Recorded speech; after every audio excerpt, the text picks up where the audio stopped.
Oke, di video ini kita akan bahas tentang faktur pajak ya, secara sekilas. Nah, kalau kita lihat di layar, ini untuk kita regulasi faktur pajak sebelum eh, Per 03 ya, PJ 2022. Nah, mungkin detail dari penjelasan ini mungkin ada di slide berikutnya. Coba lihat. Oke. Nah, ada ketentuan yang dihapus ya. Untuk yang sudah e-faktur, ya, di sini tertulis pengadaan faktur pajak pasal 4, faktur pajak tidak lengkap karena NSFP ganda, pengembalian NSFP yang tidak digunakan ke KPP, pemberitahuan dan perubahan nama, penandatangan faktur pajak ke KPP, permintaan kopi faktur pajak dan cetak ulang e-faktur. Nah, sini juga ada kayak kriteria PKPPE, pengajuan kode aktivasi dan sebagainya. Hmm, Ini untuk pokok-pokok pengaturannya mungkin ada detail di bawah ya. Nah, sini kewajiban pembuatan faktur pajak itu yaitu ketika PKP wajib membuat faktur pajak untuk setiap saat. Saat kapan ya? Pertama, misalkan penyerahan BKP JKP, ekspor BKP berwujud, BKP tidak berwujud, atau ekspor JKP. Nah, faktur pajak itu harus dibuat pada saat, nah ini saat penyerahan BKP, ya kita mungkin udah bahas ya tadi. Yang video sebelumnya saat terutangnya PPN gitu ya. Eh, Maka ya turunnya PPN ya saat penyerahan BKP atau JKP gitu. Dan sini faktur pajak juga harus dibuat saat penyerahan BKP atau penyerahan JKP. Nah, saat penerimaan pembayaran dalam hal penerimaan pembayaran terjadi sebelum penyerahan BKP dan atau JKP. Ya, jadi mana yang lebih dahulu nih antara dia menerima pembayaran atau penerima barang misalkan atau jasa. Nah, saat terima pembayaran termin, misalkan untuk contoh pekerjaan yang ada di perusahaan konstruksi. Kemudian ada saat ekspor BKP berwujud, BKP tidak berwujud, atau ekspor JKP. Saat lain yang diatur berdasarkan PMK Menteri. Nah, di sini eh, berdasarkan pasal 17 dan 17A PP, PP nomor 1 2012 ya, terus diperbarui di PP 9 tahun 2021 saat penyerahan BKP atau penyerahan JKP serta saat ekspor tidak berwujud dilaksanakan berdasarkan peraturan undang-undang dan perpajakan. Nah, ini em, macam-macam faktor pajak. Nah, paling sedikit mencantumkan keterangan sesuai pasal 13 soal pajak, contohnya nama, alamat, NPWP, yang menyerahkan, terus nama, alamat, NPWP atau KTP pembeli, jadi sebarangnya, ya jumlah harga jual, potongan harga kalau ada, terus ada pajak pertambahan nilai dipungut, penjualan atas PPN, pajak penjualan atas barang mewah, saya PPNBM ya. Kode nomor, sorry bukan PPN, pajak penjualan atas barang mewah yang dipungut, kode nomor seri, tanggal pembuatan faktur, nama dan tangan yang berhak. Nah, ada juga faktur pajak gabungan. Kalau kita lihat faktur pajak yang meliputi seluruh penyerahan yang dilakukan kepada pembeli BKP atau penerima JKP yang sama selama 1 bulan kalender.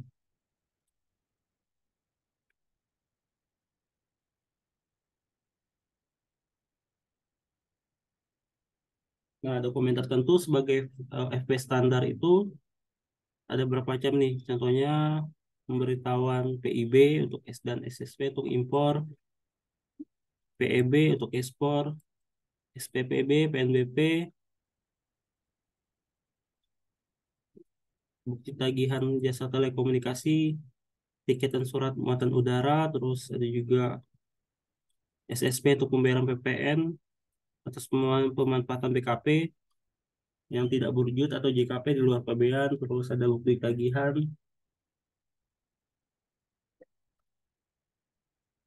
dan lain-lain.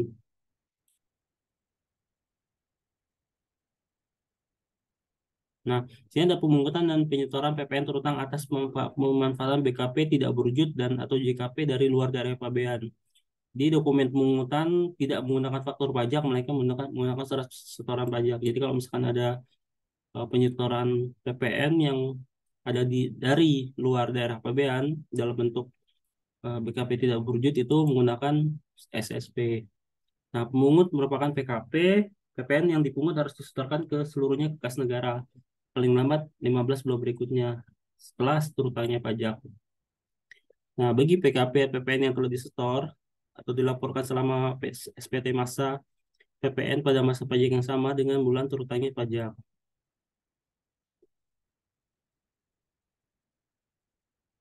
Jadi PPN-nya dilaporkan oleh SPT masa dan SPT masa PPN pada masa pajak yang sama dengan bulan terutangnya pajak. Nah, kalau misalkan untuk pungut bukan PKP, bagi yang bukan PKP ini wajib melaporkan ke KPP dengan menggunakan lembar ketiga SSP paling lambat pada akhir bulan berikutnya setelah saat terutang. Nah, di sini contoh SSP.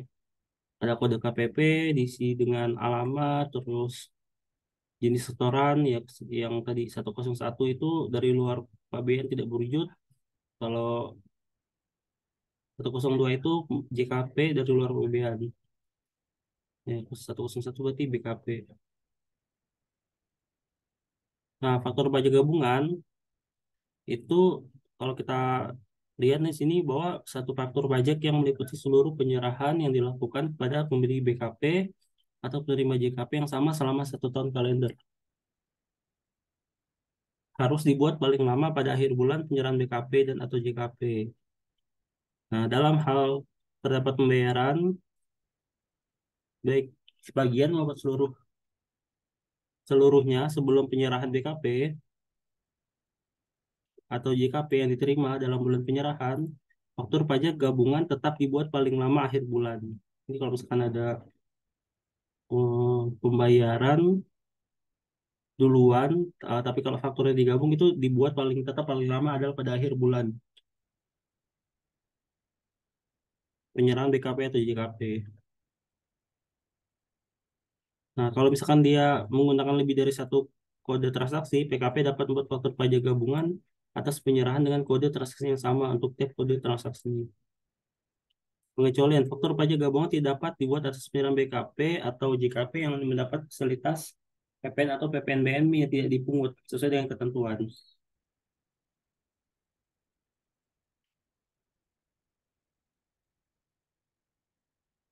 Ini contohnya, misalnya ada penyerahan BKP dari tanggal 4 sampai tanggal 30. Penyerahan BKP,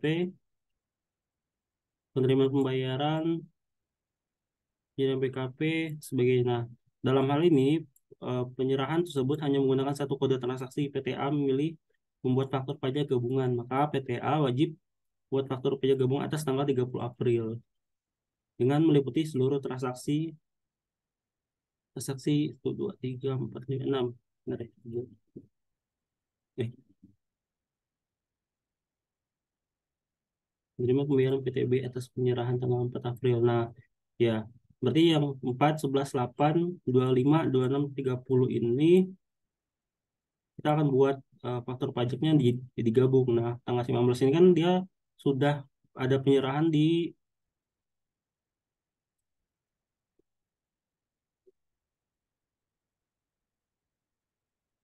oh oh ini kan sudah diserahkan nih 1 juta.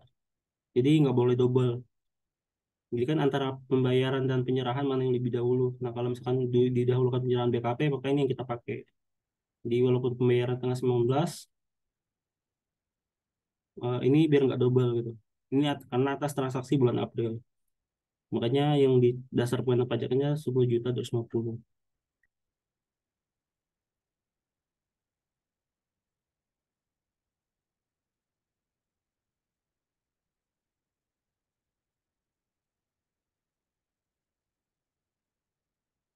Nah,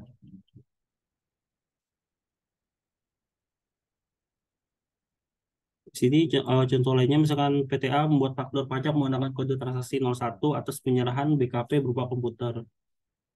Ada kode transaksi 4 untuk penyerahan pemberian cuma-cuma.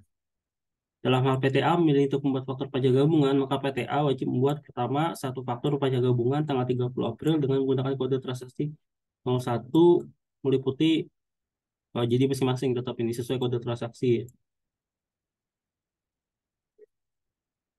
Nah, keterangan tadi udah dibahas ya. Nah, di sini NIK mempunyai kedudukan yang sama dengan NPWP dalam rangka pembuatan faktur pajak berkelanjutan pajak masukan. Jadi di sini ada keterangan NPWP atau NIK. Jadi bisa salah satu nih untuk yang bagi subjek pajak dalam negeri orang pribadi. Nah, kalau misalkan luar negeri bisa pakai nomor paspor.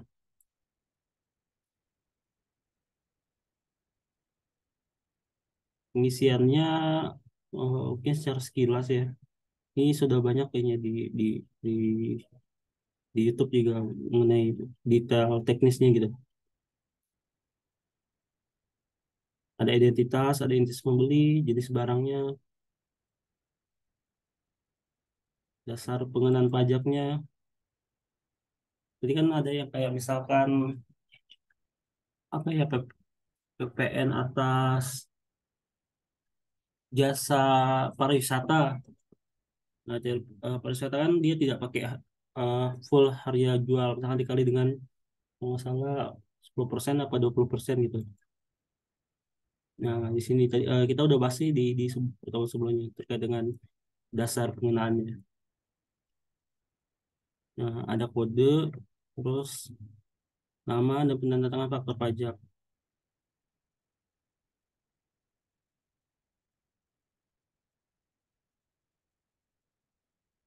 PPP normal penyerahan dengan harga jual 100 juta, yang PPN-nya dipungut harus 11%. Kalau DPP nilai lain, pemakaian sendiri BKP dengan harga jual 100 juta dan laba kotor 10 juta, yang PP-nya dipungut dengan tarif 11%. Besaran tertentu, penyerahan kendaraan motor dengan harga jual 100 juta, yang PP-nya dipungut dengan besaran tertentu 1,1% dari harga jual. Nah, ini contohnya normal, ya, DPP-nya 100 juta, PPN-nya 11% dari 100 juta. Kalau nilai lain, dia dikurangi dulu dengan laba dari harga jual 100 juta dan laba kotor 10 juta.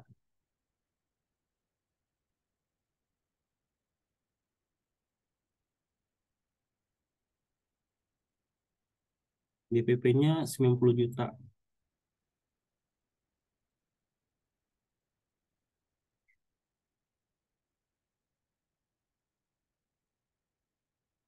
Hmm. Nah, ini untuk kode-kode transaksi. Jadi untuk 01 tuh BKP JKP yang PPN-nya dipungut oleh PKP yang melakukan penyerahan BKP atau JKP. Yang kedua, kalau dia pemungut PPN itu instansi pemerintah. Yang ketiga, pemungut PPN lainnya selain instansi pemerintah. Yang keempat, penyerahan BKP yang menggunakan nilai CFM pasal 8A. Yang lima, dengan besaran tertentu. Yang enam, penyerahan PPN dipungut oleh PKP yang melakukan penyerahan BKP menggunakan tarif selain pasal 7 ayat 1 Undang-Undang PPN. Kemudian penyerahan BKP yang mendapat fasilitas tidak dipungut atau ditanggung pemerintah. Penyerahan mendapat yang 8 tuh fasilitas dibebaskan dari pengenaan PPN atau PPNBM. Yang kesembilan, penyerahan BKP berupa aktiva yang menurut tujuan semula tidak diperjualbelikan, yang untuk 16D.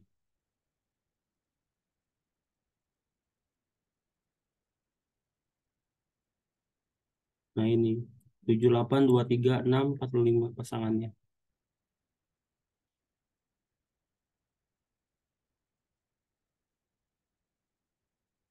Nah, kalau misalkan penyerang BKP menggunakan mata uang asing, diperhitungkan dulu PPN-nya tuh dikonversi ke dalam satuan mata uang rupiah menggunakan kurs yang ditetapkan oleh KMK pada saat faktur pajak harusnya dibuat. Jadi untuk dasar dasar pencetaknya menggunakan kurs KMK.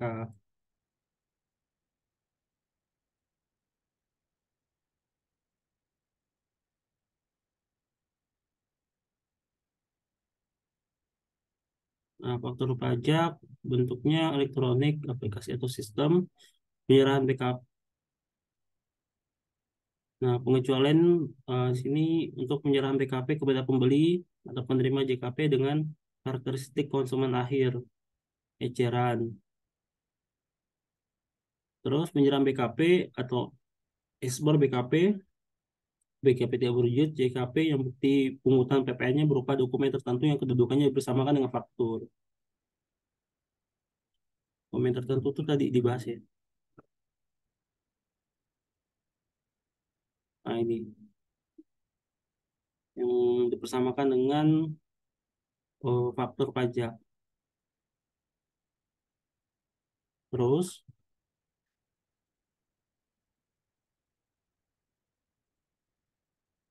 e-faktur tidak wajib dicetak, tidak lagi mencantumkan persentase tarif PPN.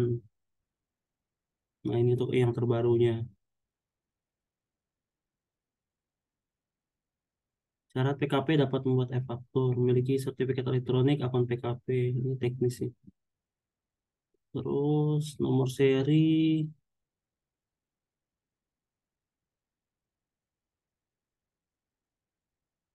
ini nanti bisa di langsung aplikasi ya, lihat di YouTube mungkin banyak nih yang sudah mempraktekkan. Ini harus praktek untuk yang e-faktur ini. Kita skip. Nah, faktor penjualan, nah invoice juga yang diterbitkan oleh PKP termasuk dalam pengertian e-faktur. Sepanjang dicantumkan keterangan sebagaimana dimasuk dalam pasal 5 per. Diunggah, diupload menggunakan aplikasi e-faktur host to host dan memperoleh persetujuan dari DJP paling lambat 15 bulan berikutnya setelah tanggal pembuatan e-faktur. Jadi selain dia mungkin dari faktur pajaknya, ternyata eh, invoice itu bisa bisa bisa dipakai gitu, atau di sini bisa kita definisikan sebagai e-fakturnya.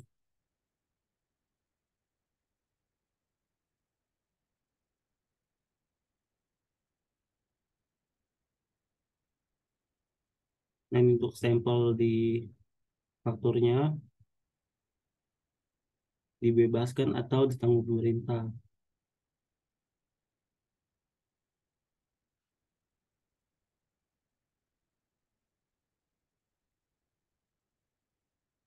Nah, untuk tata cara pembuatan atau pengganti faktur pajak, nah ini dilakukan oleh PKP dengan menggunakan aplikasi SPT masa PPN, dilaporkan faktur pajak yang diganti mesti dapat disampaikan atau dilakukan pembetulan sesuai ketentuan. Kode status satu, kode transaksi yang digunakan sesuai peruntukan. Tanggal faktur pajak pengganti yaitu tanggal pada saat faktur pajak pengganti dibuat.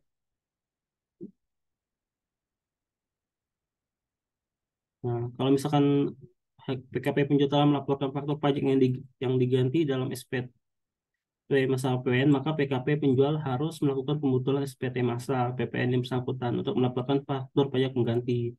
Dalam hal PKP melakukan Pembeli telah melaporkan faktur pajak yang diganti dalam SPT masa PPN, maka PKP pembeli harus melakukan pembetulan SPT masa PPN.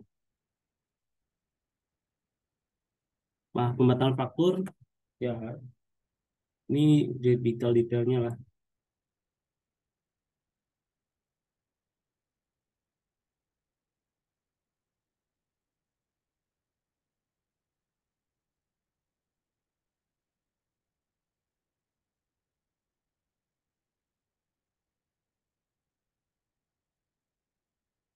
Ada nota retur, lagi ya. Pengembalian BKP baik sebagian maupun seluruhnya oleh pembeli BKP. Ada nota pembatalan.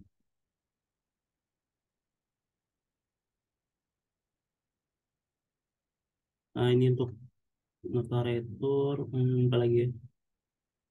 Nah, ini gimana kalau faktor pajak bagi pedagang eceran? Yang PKP, terus BKP, tapi dia ke konsumen akhir. Nah, di sini ada dua skema ya. Dia ke konsumen akhir dan bukan konsumen akhir. Nah, kalau misalkan dia ke konsumen akhir, pembeli barang atau penerima jasa mengkonsumsi secara langsung barang Contoh jasa yang dibeli atau diterima, membeli barang atau penerima jasa tidak menggunakan atau memanfaatkan barang yang dibeli atau diterima atau kegiatan usaha. Nah, di sini PKP melakukan penyelamatan BKP em, dengan karakteristik konsumen akhir, termasuk yang dilakukan oleh PMSC merupakan PKP pedagang eceran. Tidak ditentukan berdasarkan KLU. Nah, pada PKP pedagang eceran dapat membuat e-faktur pajak eceran atas penyerahan BKP kepada konsumen akhir tanpa mencantumkan identitas pembeli serta nama dan tanda tangan penjual. Faktur pajak eceran dapat berupa bon, kontan, faktur penjualan, cash register, karcis, kwitansi, dan sebagainya. Atau dapat berbentuk elektronik. Nah, ini bisa bentuk memakai sendiri cuma-cuma atau yang tidak yang mendapatkan fasilitas tidak pungut PPN. Nah, penguculan PKP bidang eceran yang melakukan penyerahan BKP tertentu atau JKP tertentu pada konsumen akhir wajib membuat e-faktur.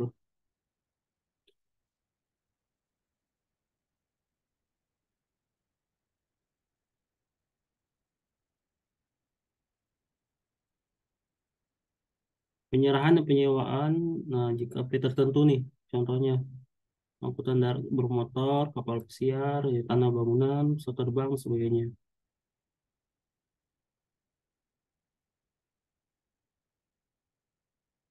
Nah, PKP pedagang eceran dapat melakukan pembetulan, mengganti mengganti dan pemetaan faktur pajak sesuai dengan kelaziman usaha PKP dengan eceran.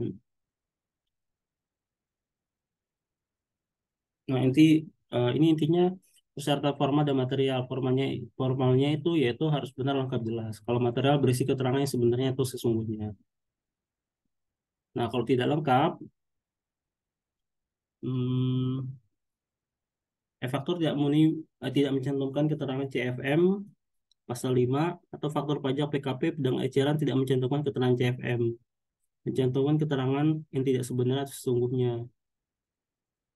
Terlambat dibuat ya tanggal yang tercantum faktur pajak melewati saat seharusnya faktur pajak dibuat dianggap tidak dibuat kalau faktur pajak dibuat setelah melewati jangka waktu 3 bulan.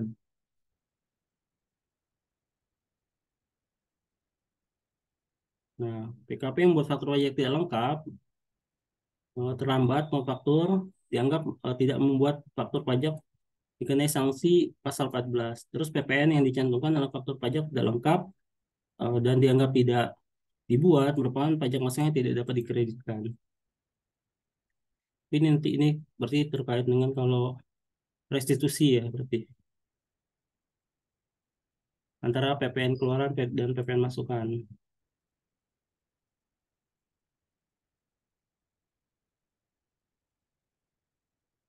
Nah, ini sih contoh-contohnya aja gitu.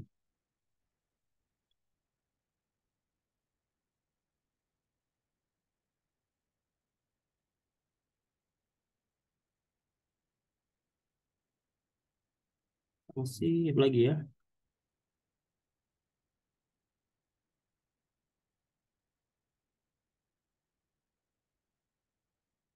Nah, ada kondisi-kondisi tertentu nih. Contohnya tuh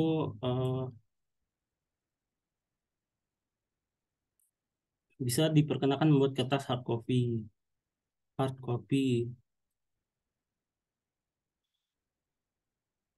Jadi emang ada kondisi-kondisi tertentu yang misalnya kayak revolusi, bencana alam, kerusuhan itu mungkin tidak bisa menerbitkan faktur secara elektronik.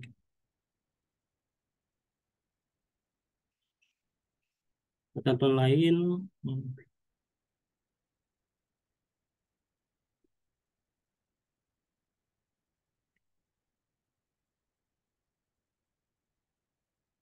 nah intinya semua PPN dalam e-faktur atau dokumen yang kedudukan dipersamakan dengan faktur pajak merupakan pajak masukan yang dapat dikreditkan oleh PKP pembeli sepanjang dia bukan PPN atas pengeluaran CFM. Pengujian pajak masukan, pengkreditan pajak masukan oleh PKP pembeli tidak tergantung pada pelaporan e-faktur atau dokumen tertentu yang kedudukan dipersamakan dengan faktur pajak selama 4 SPT masa PPN PKP penjual. pajak masukan yang dapat dikreditkan.